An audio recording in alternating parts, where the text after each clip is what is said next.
अस्सलाम वालेकुम, welcome to knowledge discovery. दोस्तों, इसराइल और फ़लस्तीन के दरमियान सदियों से जारी जंग की तारीख को हमने पिछली 2 वीडियोस में बड़ी डिटेल में समझा। अगर अभी तक आपने हमारी वो वीडियोस नहीं देखी तो यहाँ ऊपर क्लिक करें और पहले वो ज़रूर देखें। हमने बरतानिया की फ़लस्तीन में हुकूमत और उनके दौर में ज्यूज़ की यहाँ बड़ी तेज़ी से होने वाली सेटलमेंट को समझा। अब इस वीडियो में हम आपको वर्ल्ड वॉर 2 के बाद से फ़लस्तीन की अब तक की मौजूदा सूरत हाल के बारे में बताएंगे। साल 1939 जब दूसरी जंग अजीम का आगाज़ हुआ और हिटलर ने यूरोप में ज्यूज़ का बड़ी बेदर्दी से कत्ल करना शुरू किया और इस जंग में तकरीबन 60 लाख ज्यूज़ को मार दिया गया, जिसको आज भी ज्यूज़ होलोकास्ट के नाम से याद रखते हैं। हिटलर के इस खौफ से यहूदी अपनी जान बचाकर यूरोप से निकलकर फ़लस्तीन में बरतानिया की हुकूमत में बड़ी तेज़ी से आना शुरू हुए और देखते ही देखते उनकी तादाद हज़ारों से लाखों में जा पहुंची। साल 1945 सेकेंड वर्ल्ड वॉर ख़त्म होने के बाद सारे कंट्रीज़ मिलकर यूनाइटेड नेशन के नाम से एक ऑर्गेनाइजेशन बनाते हैं, जिसका बुनियादी मकसद दुनिया भर में अमन कायम रखना और जंग वगैरह जैसी सूरत हाल को रोकना था। बरतानिया क्योंकि सेकेंड वर्ल्ड वॉर के बाद थक चुका था और अपनी जान छुड़ाते हुए उसने बाल्फोर डिक्लेरेशन, जो यहूदियों को फ़लस्तीन में अपना मुल्क दिलवाने का बरतानिया की तरफ से किया गया एक वादा था, वो ये वादा यूनाइटेड नेशन के हवाले कर देते हैं और ख़ुद इससे आज़ाद हो जाते हैं।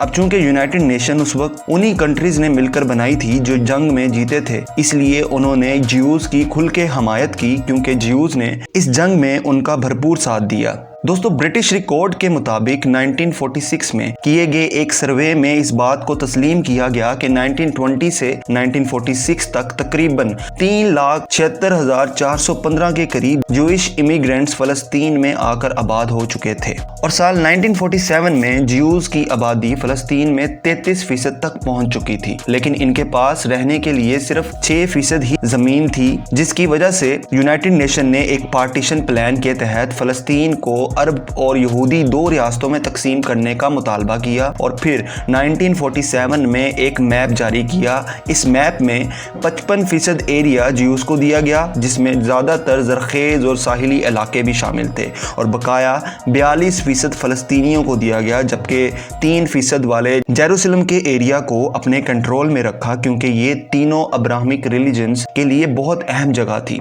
दोस्तों, यूनाइटेड नेशन की इस पार्टीशन से पहले 1946 में फ़लस्तीन का ये मैप था और यूनाइटेड नेशन की तरफ से बनाए गए 1947 के इस मैप ने फ़लस्तीनियों को इसकी डटकर मुखालफत करने पर मजबूर कर दिया, क्योंकि उन्हीं की सरजमीन पर ज्यूज़ को 55% रकबा दिया जा रहा था और वो इलाके भी ज्यूज़ को दिए गए जहां वो आबाद भी नहीं थे। इस फैसले की यूनाइटेड नेशन में वोटिंग की गई, जिस पर अरब ममालिक ने इसकी मुखालफत तो की ही, मगर उस वक्त इंडिया एक वाहिद नॉन मुस्लिम कंट्री था जिसने इस फैसले के खिलाफ वोट दिया और फ़लस्तीनियों की हमायत की। मगर फिर भी दूसरे ममालिक की वोटिंग ज़्यादा होने की वजह से इस फैसले पर अमल किया गया और फ़लस्तीन को 2 हिस्सों में बांट दिया गया।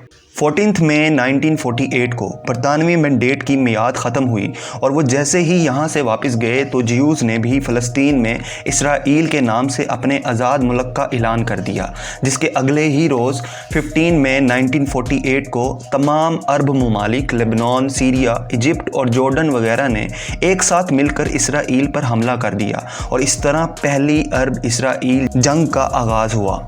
ये जंग 6 माह तक जारी रही और जनवरी 1949 में ख़त्म हुई।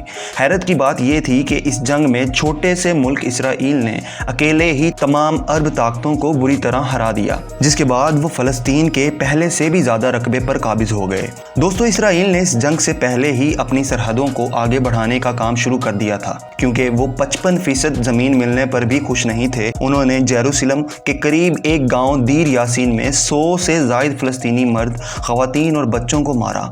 1947 से 1949 तक 500 से ज़ायद फ़लस्तीनी देहात, कस्बों और शहरों को तबाह किया गया। तकरीबन 5.5 लाख फ़लस्तीनियों को उनके घरों से बेदखल किया गया और एक अंदाजे के मुताबिक 15,000 फ़लस्तीनियों को कत्ल किया गया, जिनमें बच्चों और औरतों की तादाद ज़्यादा थी।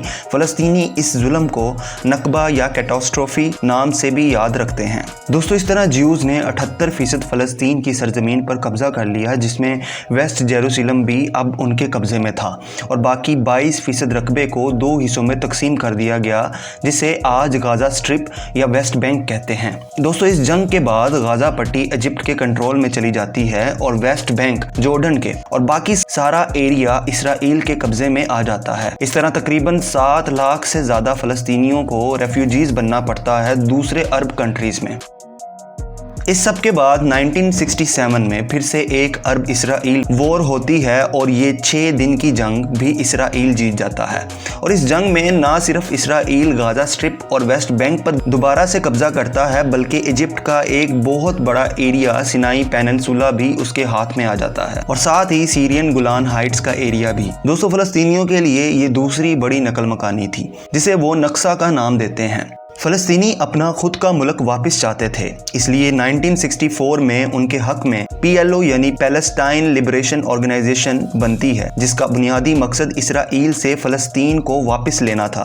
ताहम इसराइल और USA इस ऑर्गेनाइजेशन को शुरू में एक टेररिस्ट ऑर्गेनाइजेशन करार देते हैं, जबकि कुछ ममालिक इन्हें रेवोल्यूशनरीज कहते हैं जो अपनी आज़ादी के लिए आवाज़ उठा रहे थे। साल 1974 में PLO को यूनाइटेड नेशन रिकॉग्नाइज कर लेती है, ये मानते हुए कि ये पैलेस्टीनियन लोगों के रिप्रेजेंटेटिव हैं। दोस्तों, इसके बाद 1979 में इजिप्ट और इसराइल के दरमियान एक पीस टॉक होती है और इजिप्ट पहला अरब कंट्री बन जाता है जो इसराइल को तस्लीम कर लेता है। इस पुरअमन मुज़ाकरात के बाद इसराइल इजिप्ट को उनका सिनाई पेनिनसुला का एरिया वापस दे देता है। दोस्तों, इस पीस ट्रीटी के कामयाब होने के बाद इजिप्शियन प्राइम मिनिस्टर और इसराइली प्राइम मिनिस्टर को नोबेल पीस प्राइज़ भी दिया जाता है। लेकिन इसके 2 साल बाद ही 6 अक्टूबर 1981 को इजिप्शियन प्राइम मिनिस्टर को इजिप्ट में ही कुछ एक्सट्रीमिस्ट लोग कत्ल कर देते हैं कि कैसे उनके प्राइम मिनिस्टर ने इसराइल के साथ पीस ट्रीटी साइन कर ली और क्यों उसे एज ए कंट्री एक्सेप्ट किया। दोस्तों, अब तक 1967 से 1980 तक तकरीबन 10 साल से इसराइल ने गाज़ा स्ट्रिप और वेस्ट बैंक पर कब्जा कर रखा था और इसराइली वेस्ट बैंक में जाकर आहिस्ता आहिस्ता अपनी कॉलोनीज बनाने और घर बनाने लगे और वहाँ परमानेंटली रहने लगे। इंटरनेशनल कम्युनिटी ने इन सेटलमेंट्स को गैर कानूनी करार दिया क्योंकि ये यूनाइटेड नेशन के पार्टीशन प्लान के खिलाफ थी। साल 1992 में इसराइल के प्राइम मिनिस्टर यित्ज़हाक राबिन PLO को एक टेररिस्ट ऑर्गेनाइजेशन मानने से इनकार करते हैं क्योंकि वो समझते हैं कि ये ऑर्गेनाइजेशन सिर्फ अपनी खोई हुई ज़मीन की वजह से मुतहरिक है, और इस तरह इसराइल PLO को ऑफिशियली रिकॉग्नाइज कर लेता है और बदले में PLO भी इसराइल को तस्लीम कर लेती है।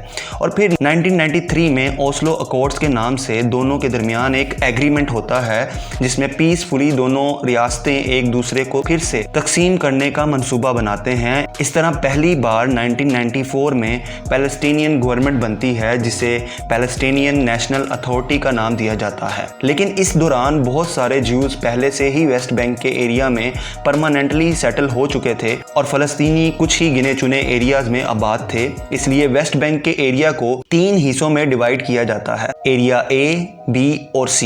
एरिया A जिसमें पैलेस्टीनियन गवर्नमेंट का कंट्रोल होगा, एरिया B को दोनों गवर्नमेंट साथ में कंट्रोल करेंगी और एरिया C वो एरिया होगा जहां इस्राएली गवर्नमेंट अपना कंट्रोल संभालेगी।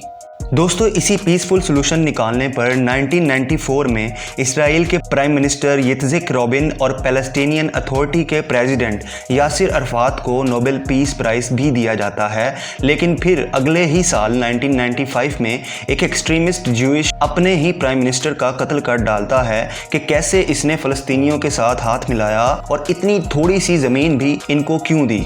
इस हादसे से 5-6 साल पहले ही 1987 में कुछ फ़लस्तीनी एक्सट्रीमिस्ट मिलकर हमास के नाम से एक ग्रुप बनाते हैं जो इसराइल के साथ किसी किस्म का समझौता करने को तैयार नहीं होते और बस अपनी खोई हुई ज़मीन वापस चाहते हैं। वो PLO से भी खुश नहीं होते कि क्यों ये इसराइल के साथ पुरअमन तरीके से बातचीत कर रहे हैं। इसी वजह से हमास ग्रुप ना सिर्फ 1996 में होने वाले पैलेस्टीनियन इलेक्शन से बॉयकॉट कर देता है, बल्कि इसराइल में सुसाइड राकेट बॉम्बिंग भी करवाता है, जिससे सूरत हाल और बिगड़ जाती है और इसराइली और फ़लस्तीनी अवाम भी आमने सामने आ जाती है और इनके दरमियान नफरत की आग और बढ़ जाती है। 2002 तक ये लड़ाई इतनी बढ़ जाती है कि इसराइल अपनी सेटलमेंट्स के गिर्द दीवारें बनाने लगता है और चेक पॉइंट्स वगैरह भी बनाए जाते हैं जहां सिक्योरिटी वगैरह भी नाफिज की जाती है और इस तरह फ़लस्तीनियों का वहां रहना और भी मुश्किल हो जाता है। साल 2006 में हमास ग्रुप पैलेस्टाइन में इलेक्शन जीत जाता है और PLO की फतेह पार्टी हार जाती है, लेकिन थोड़े ही मार्जिन से।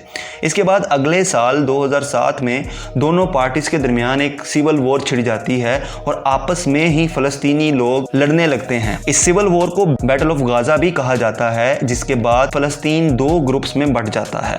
गाजा स्ट्रिप पर हमास का कंट्रोल आ जाता है, जो कि एक वायलेंट ग्रुप माना जाता है, और वेस्ट बैंक का एरिया PLO और फतेह के पास रहता है, जिन्हें नॉन वायलेंट ग्रुप समझा जाता है, जो एक गवर्नमेंट की तरह पुरअमन तरीके से हुकूमत कर रहे थे। दोस्तों, ये सदियों से चलती हुई जंग और फैलती गई और गाजा पट्टी पर हमास के ठिकानों की वजह से इसराइली फौज वहां के सिविलियंस को भी निशाना बनाती रही, जिसमें नौजवान और ज़्यादातर ख़वातीन और बच्चे बड़ी तादाद में शहीद होते रहे।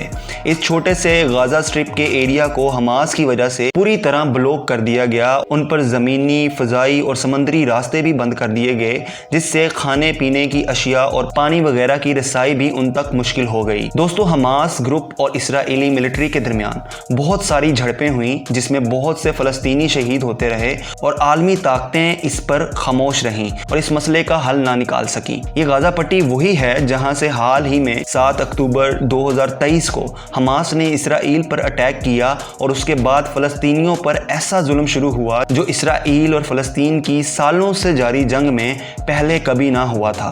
इस वीडियो में मुश्किल है कि हम इस जुल्म की सारी हकीकत आपसे शेयर कर सकें, लेकिन बहुत जल्द हम इस पर भी एक वीडियो बनाएंगे। अगर आपको हमारी इस वीडियो से फ़लस्तीन और इसराइल के इशू को समझने में आसानी हुई तो हमारे चैनल नॉलेज डिस्कवरी को सब्सक्राइब करना मत भूलिएगा। हमें इजाज़त दीजिए। अल्लाह हाफिज़।